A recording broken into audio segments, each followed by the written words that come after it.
திமுக ஒரு நச்சு பாம்பு, உதயசூரியனில் போட்டியிட்டது ஒரு துரதிருஷ்டவசமானது என மதிமுகவின் குரல்கள் ஒலிக்கின்றது. அரசியலில் நேர்மை, பொது வாழ்க்கையில் தூய்மை என்று முழங்கிய வைகோ இன்று இரண்டையும் இழந்து தவித்துக் கொண்டிருக்கிறார். துரை வைகோவால் திமுகவில் சிம்ம குரலோனாக இருந்த வைகோ இன்று நிலையிழந்து காணப்படுவதற்கு காரணம் மதிமுகவின் அரசியல் நடவடிக்கைகளில் தடம் புரண்டதால் ஏற்பட்ட தோல்விகளே. துரை வைகோ விஜய் பக்கம் செல்வதால் மதிமுக அடுத்த கட்டத்திற்கு நகரப் போகிறதா அல்லது இறுதி கட்டத்திற்கு நெருங்க போகிறதா? ஸ்டாலின் அடித்து ஆடும் ஆட்டம் சென்னையில் ராஜினாமாவிலிருந்து தொடங்கி இருக்கிறது. 2 மதிமுக எம்எல்ஏக்களும் திமுக பக்கம் வருவார்களா, ஸ்டாலினின் பக்கம் இசைவார்களா? என்னதான் அறிவாலயத்திலும் மதிமுகவிலும் நடந்து கொண்டிருக்கிறது என்பது குறித்து விரிவாக பார்க்கலாம். ஆச்சி மசாலா, எந்த சமையலும் ருசி தேடும் ரகசியம் 20 ரூபாய்.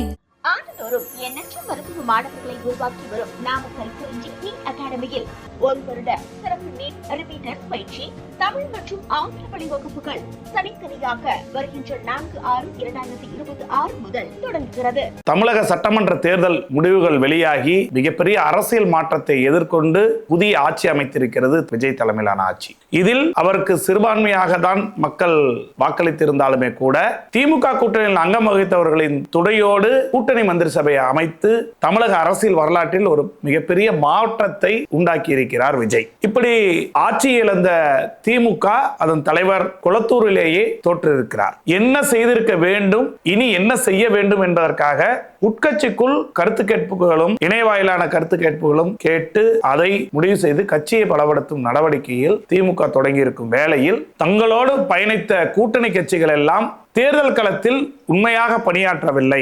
அவர்களது தொண்டர்களின் வாக்குகள் இருக்கிறதா இல்லையா என்ற கேள்விக்குறிகள் எழுந்திருக்கிறது. எங்குமே தலைவர்களும் அவர்களது தொண்டர்களும் திமுகவுக்கு அதை மடைமாற்றவில்லை என்பதுதான் தேர்தலில் வாக்கு சதவீதம் காட்டுகிறது. இந்த நிலையில் திமுகவோடு இருக்கக்கூடிய ஒரு சில கட்சிகளான தேமுதிக மற்றும் மதிமுக எல்லாம் எப்பொழுது விஜய் கூப்பிடுவார் அங்கே செல்லலாம் என்று காத்து கொண்டிருந்த வேளையில் மதிமுகவின் வைகோவின் மகன் துரை வைகோ வாலண்டரியாக விஜயுடன் நட்பு கொண்டாடுகிறார், விஜயோடு பாராட்டுகிறார். உதயசூரியனில் போட்டியிட்டது துரதிருஷ்டவசம் என்கிறார். இன்று அதன் அவைத்தலைவரோ திமுக ஒரு நச்சு பாம்பு என்று கூறுகிறார்கள். வைகோ அரசியலில் நேர்மை, பொது வாழ்வில் தூய்மை என்று முழக்கமிட்டு கடந்த 50 ஆண்டுகளுக்கு மேலாக அரசியல் களத்தில் இருக்கக்கூடிய வைகோ கடந்த 30 ஆண்டுகளுக்கு முன்பு மதிமுகவை தொடங்கினார். தொடங்கியது முதல் ஒரு தெளிவற்ற அரசியல் சூழ்நிலையும் தேர்தலுக்கு தேர்தல் அணிமாறுவதையும் மட்டுமே தனது கொள்கையாக இருந்து அரசியல் நேர்மையை பலிகாடாக்கினார். முதல் அவரது டேக்லைனை கேள்விக்குறியில் மாற்றினார். கடந்த கால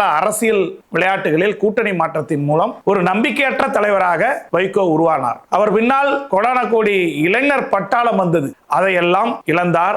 அனுபவமிக்க தலைவர்கள் எல்லாம் வந்தார்கள், அவர்களையும் இழந்தார் வைகோ. எந்த வாரிசு அரசியலை எதிர்த்து அரசியல் களம் தொடங்கினாரோ, எந்த அனுபவம் இல்லாமல் தன் மகனுக்கு எம்பி சீட் வாங்கி கொடுத்ததின் விளைவாகவும் கட்சி பொறுப்புகளில் எல்லாம் துரை வைகோவை நுழைத்ததின் விளைவாக கட்சி செயலிழந்து போனது. துரை வைகோ இப்பொழுது உதயசூரியனில் போட்டியிட்டது துரதிருஷ்டவசமானது என்று கூறுகிறார். அவரை யாரும் கட்டுப்படுத்தவில்லை, திமுகவோடு இருக்க வேண்டும் என்று யாரும் கூறவில்லை. அவர் சென்றிருந்தால் அப்பொழுதே சென்றிருக்கலாம், யாரும் தடை போடவில்லை. சொத்தை அவர்களுக்கு வேண்டும், சொந்தம் கொண்டாட வேண்டும் என்பதற்காகவே மதிமுக இப்பொழுது நடைபெற்றுக் கொண்டிருக்கிறது. மதிமுக என்னும் ஒரு இயக்கமே அதை சொத்தை துரை வைகோவுக்கு மடைமாற்றம் செய்ய வேண்டும் என்பதை மட்டுமே குறிக்கோளாக கொண்டிருக்கிறது என்பதை மல்லை சத்யா அவர்கள் வெளியான பொழுதே வந்தது. அதுதான் உண்மை என்றும் சிங்க குரலாக ஒலித்துக் கொண்டிருந்த வைகோவின் குரல் பூனை குரலாக மாறியிருப்பதற்கு காரணமும் இதுதான். திமுக ஒரு நச்சு பாம்பு என்று அதன் அவைத்தலைவர் கூறியிருக்கிறார். கடந்த 33 ஆண்டுகளாக சென்னையில் மதிமுகவுக்கு மிகப்பெரிய அடையாளமாக இருந்த சைதை சுப்பிரமணி ராஜினாமா செய்திருக்கிறார். மதிமுகவில் இருக்கக்கூடிய ஒரு சில ஆற்றல் மிக்க தலைவர்களில் இவரும் ஒருவர் என்று வைகோவோடு விட்டு பிரிந்திருக்கிறார். வைகோவும் துரை வைகோவும் சமாதான பேச்சை தொடங்கி இருக்கிறார்கள். இதற்கெல்லாம் அடிபணிய மாட்டோம் என்று இருந்திருக்கிறார். ஆக மொத்தம் திரைமறைவில் துரை வைகோ ஆரம்பித்ததை அறுவடை செய்ய ஆரம்பித்து விட்டார் ஸ்டாலின் என்றே கூற வேண்டும். ஸ்டாலினின் ஆட்டம் மதிமுகவில் தொடங்கிவிட்டதாகவே தெரிகிறது. இந்த அரசியல் மாற்றங்கள் எல்லாம் எங்கிருந்து தொடங்குகிறது என்று பார்த்தால் திமுக தோல்வியுற்று விட்டது. தங்களோடு இருந்த கூட்டணி கட்சிகள் எல்லாம் தாவேகா மந்திரி சபையில் இடம்பெற்று விட்டனர். இனி எந்த காலத்திலும் மதிமுக முதல்வர் பதவிக்கு வருவதற்கான வாய்ப்பே இல்லை. ஏன், தனித்து நின்றால் கவுன்சிலர் பதவியில் கூட ஜெயிப்பதற்கு வாய்ப்பில்லாத கட்சி. ஆதலால் இனி வரும் காலங்களில் தாவேகாவோடு உறவாடி கூட்டணி மந்திரி சபையில் இடம்பெறலாம் என துரை வைகோ எண்ணுகிறார். ஆனால் அதற்காக அவரிடம் கட்சி இருக்கிறதா, தொண்டர்கள் இருக்கிறார்களா என்பதையெல்லாம் எண்ணி பார்க்க வேண்டும். கடந்த முறை திருச்சியில் நீங்கள் வெற்றி பெற்றதும் திமுகவின் தயவினாலே, இந்த முறை 2 எம்பிக்கள் ஜெயித்திருப்பதும் திமுகவின் தயவினாலே. உங்களால் ஒரு கவுன்சிலர் சீட்டிலாவது ஜெயிக்க முடியுமா என்பதை நிரூபித்து பாருங்கள். உங்கள் கட்சியின் அங்கீகாரம் இழந்திருக்கிறீர்கள்.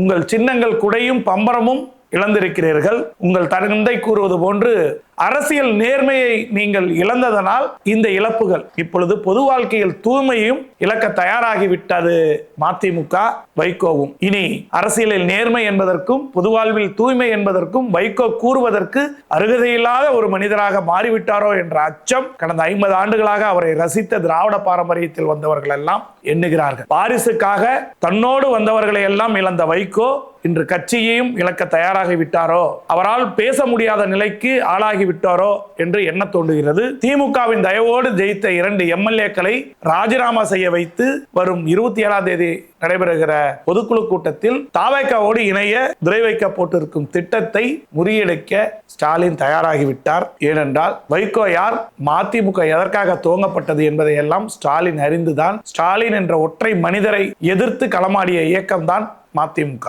அந்த மதிமுகவை இறுதி காலத்திற்கு வாய்க்கரிசி போடுவது போன்று சீட்டுகளை கொடுத்து தன்னோடு அண்ணன் வைகோ இருக்கட்டும் என்று பெருந்தன்மையோடு ஸ்டாலின் நடந்து கொண்டதற்கு துரை வைகோ இப்பொழுது பாடம் எடுத்துக் கொண்டிருக்கிறார். அதனால் வைகோக்கே பாடம் எடுத்த ஸ்டாலின் இப்பொழுது துரை வைகோவை லெப்ட் ஹேண்டில் டீல் செய்ய முற்பட்டு இருக்கிறார்.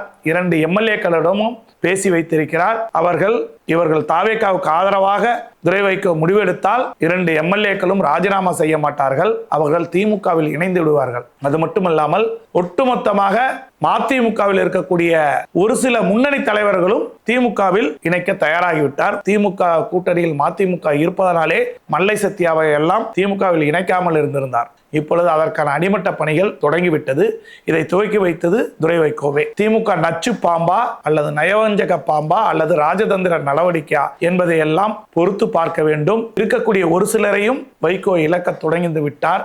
அதனால் அவரது அரசியல் டேக்லைனான அரசியல் நேர்மையும் இல்லாமல் செய்துவிட்டது. வரும் 27ஆம் தேதி அவர் எடுக்கக்கூடிய முடிவுகளின் அடிப்படையில் பொது வாழ்வில் தூய்மையும் இல்லாமல் போக போகிறது. இறுதி காலத்தில் வைகோ என்ற மனிதர் திமுகவில் இருந்தார். திமுகவில் இருந்தவரை அவர் அரசியலில் ஜொலித்தார் என்பதே அவரது இறுதி காலத்தில் அவருக்கு கிடைக்க போகிற மொழியாக இருக்க போகிறது. மதிமுகவை தொடங்கினார், அவரது அழிவு பாதையை ஏற்படுத்தி கொண்டார் என்பதே அவரது இறுதி முடிவாக இருக்குமோ என்ற அச்சம் திராவிட குடும்பத்தில் இருப்பவர்களுக்கு வந்திருக்கிறது. பார்க்கலாம். தொடர்ந்து அரசியல் பிழைகளை செய்து கொண்டிருக்கக்கூடிய மதிமுகவும் வைகோவும் தனது தமையன் துரை வைகோ மூலமாக மதிமுகவுக்கு இறுதி அஞ்சலி செலுத்த முற்பட போகிறார்களா என்பதை பொறுத்திருந்து பார்க்கலாம். பாருங்கள். ஆச்சி மசாலா, எந்த சமையலும் ருசி தேடும் ரகசியம். 20 ரூபாய்.